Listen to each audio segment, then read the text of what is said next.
Guys welcome to 120th episode of nerdy news. और यार क्या हाल है, जैसे भी हो घर में रहना। तो देखो इस वीक बहुत तो नहीं लेकिन कुछ इंटरेस्टिंग अपडेट जरूर आए हैं, जैसे कि Batista as Ben, captain marvel 2 का मेजर स्टोरी लाइन रिवील और इन सब के ऊपर जैक स्नाइडर डायरेक्टिंग थॉर।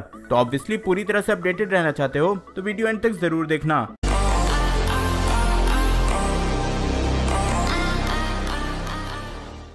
तो यार सबसे पहले तो शॉर्ट आउट टू अखिलेश खारे एंड आर्यवर्धन दास, ये दोनों ही हमारे चैनल के महा सुपर हीरोज मेंबर हैं। Thanks for joining our channel. Start करते हैं वंडर वुमन 84 से। तो ऑफिशियली रिवील कर दिया गया है कि वंडर वुमन 84 का न्यू ट्रेलर 12 अगस्त को रिलीज कर दिया जाएगा और साथ ही इसी मंथ डीसी फैंडम भी होने वाला है, जिसमें कई सारे मेजर अपडेट्स आएंगे और ये भी आप लोग लाइव देख पाओगे।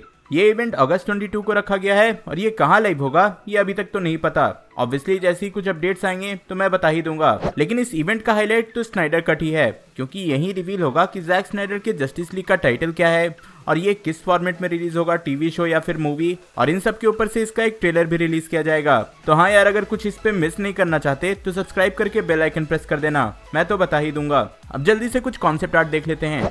सबसे पहले तो एंड गेम से बैट लाइक क्रिएचर का कॉन्सेप्ट आर्ट रिलीज किया गया। इनिशियली स्टोरी लाइन के अकॉर्डिंग एंड गेम के फाइनल बैटल में ये क्रिएचर्स हवा में उड़ने वाले थे, मूवी को एक डार्कर टोन देने के लिए, लेकिन इस कॉन्सेप्ट को ही हटा दिया गया। इसी के बाद सिविल वॉर से बैरन ज़ीमो के 2 नए कॉन्सेप्ट आर्ट आए हैं, एक में जहां वो शॉर्ट के साथ है और दूसरे में एक वेपन के साथ। ये मास्क वाला लुक सिविल वॉर में तो यूज नहीं किया गया, लेकिन जल्दी falcon and the winter soldier में इसे यूज किया जा रहा है। नेक्स्ट रिपोर्ट है कि हॉकाई के शो की शूटिंग इसी साल अक्टूबर से स्टार्ट होगी। और हाँ, यहाँ ये भी अपडेट आ रहे हैं कि हेली स्टैनफील्ड केट बिशॉप का रोल करेंगी। अब इसको लेकर पिछले वीक कुछ और न्यूज आया था, बट इस वीक कुछ और आ रहा है, इसलिए अभी के लिए हॉकाई से रिलेटेड अपडेट्स को रूमर ही माने तो बेटर रहेगा। अब हॉकाई से याद आया कि शैंग-ची के लिए कुछ और एक्टर्स की कास्टिंग भी हो रही है और कास्टिंग के अकॉर्डिंग ये ग्रुप ऑफ आर्चर्स हैं जो कि मूवी में दिखेंगे। आर्चर्स यानी कि जिनको हॉकाई की तरह बो एंड एरो चलाने आता है।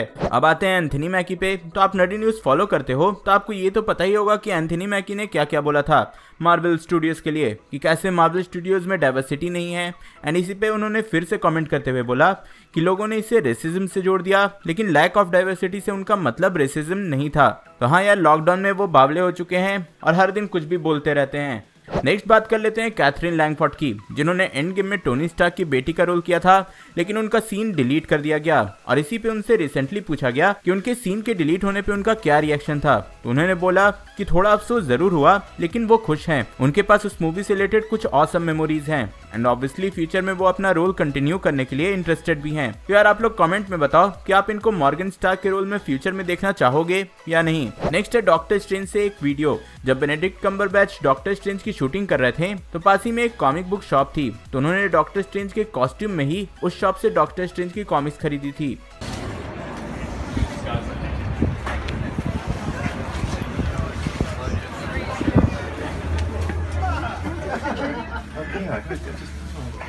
Hey, how you doing? How's it going? I'm all right. How are you? Fantastic to meet you, sir. It's nice to see you. I absolutely. It's lovely to come off the shelf and Thank say you. hello. You know? I get so bored being stuck up there, everyone looking at me and just stuck there. You know, it's kind of... obviously ये video पहले ही leak हो गई थी, लेकिन director Scott डर्कसन ने recently इसे officially publish किया है। अब बढ़ते हैं फ्लैश की तरफ। तो डायरेक्टर एंडी मशेटी ने कंफर्म कर दिया है कि अपकमिंग फ्लैश की सोलो मूवी जो है उसकी स्टोरी लाइन में भी बैरी एलन टाइम में पीछे ट्रैवल करेगा अपनी माँ को सेव करने के लिए, जिससे कि टाइमलाइन चेंज होगा। तो ये तो directly flash point comics, animated movies और टीवी शोज की तरह है। तो हाँ, यहाँ कोई चेंजेस नहीं हो रहे हैं और ओरिजिनल स्टोरी लाइन के साथ जस्टिस भी हो रहा है। फ्लैश से याद आया कि आगे एक छोटा सा अपडेट है स्पाइडरमैन 3 से, जहाँ एक्टर टोनी रिवॉल्वरी ने कंफर्म कर दिया है कि वो थर्ड पार्ट में रिटर्न कर रहे हैं अपने फ्लैश थॉमसन के रोल में। नेक्स्ट जो मेजर अपडेट है वो है कैप्टन मार्वल 2 से। तो लास्ट वीक मैंने बताया था कि मिस मार्वल अपने डिज्नी प्लस के शो से पहले किसी मूवी में दिखेंगी। अब इसी पे ये अपडेट आया है कि कैप्टन मार्वल 2 में मिस मार्वल का मेजर अपीयरेंस होगा।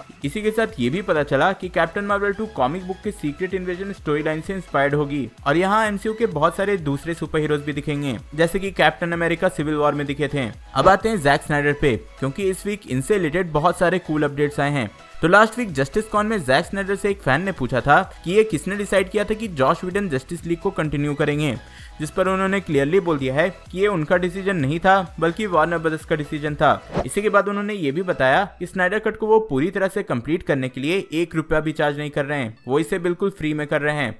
वैसे स्नाइडर कट को कंप्लीट करने में वार्नर ब्रदर्स को $30 मिलियन लग रहे हैं, जो कि ऑब्वियसली इसके VFX को, कुछ सीन्स के रिशूट्स को, ये सब करने में लगेगा ही।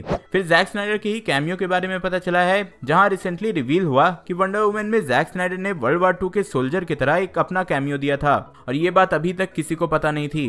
एंड सबसे मेजर जो रहा वो ये कि नेटफ्लिक्स पे नॉर्स माइथोलॉजी पे एक एनिमेटेड शो आने वाला है, और इसे जैक स्नाइडर और जे ओलिवा डायरेक्ट करेंगे। नॉर्स माइथोलॉजी से आप समझ ही सकते हो कि इस शो में हमें थॉर, ओडिन, लोकी, ये सारे कैरेक्टर्स दिखने वाले हैं। और हाँ, ये शो ना ही मार्वल की है ना ही DC की। अब जिन लोगों को कंफ्यूजन है कि थॉर को, ओडिन को, इन सारे कैरेक्टर्स को कोई यूज कैसे कर सकता है, ये सब तो मार्वल के हैं, तो मैंने ये एक अलग वीडियो में बताया है। आप चाहो तो आई बटन पे देख लेना। यार थॉर तो DC में भी है, आप वो वीडियो देखोगे तो समझ जाओगे। अब थॉर की बात हुई है तो थॉर लव एंड थंडर की स्क्रिप्ट कंप्लीट हो गई थी, और इस वीक ये रिवील किया गया कि नेक्स्ट ईयर 2021 में ऑस्ट्रेलिया में इसकी शूटिंग स्टार्ट हो जाएगी। और इसी पे जेन फॉस्टर का रोल करने वाली नैटली पोर्टमैन ने बोला है कि अब उन्हें इनफ टाइम मिल गया है वर्कआउट करने का, ताकि वो लव एंड थंडर में सुपर हीरो लग सकें। एंड जाते आते सबसे फाइनल अपडेट ये है कि डेव बटिस्टा ने रिवील किया कि उन्होंने अपकमिंग बैटमैन के सोलो मूवी में बेन का रोल करने के लिए ऑडिशन दिया था, लेकिन उन्हें ये रोल अभी तक नहीं मिला है। लेकिन हाँ, इससे ये तो कंफर्म हो गया कि हमें बैटमैन की सोलो मूवी में बेन भी दिखेगा। तो यार ये थे इस वीक के अपडेट्स। होप सो कि आप पूरी तरह से अपडेटेड हो गए होगे। तो वीडियो लाइक करना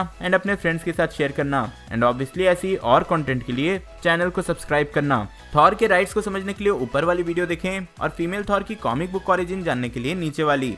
मैं जल्दी और नई वीडियो लेकर आऊंगा। टिल देन, बी देसी, बी नर्ड।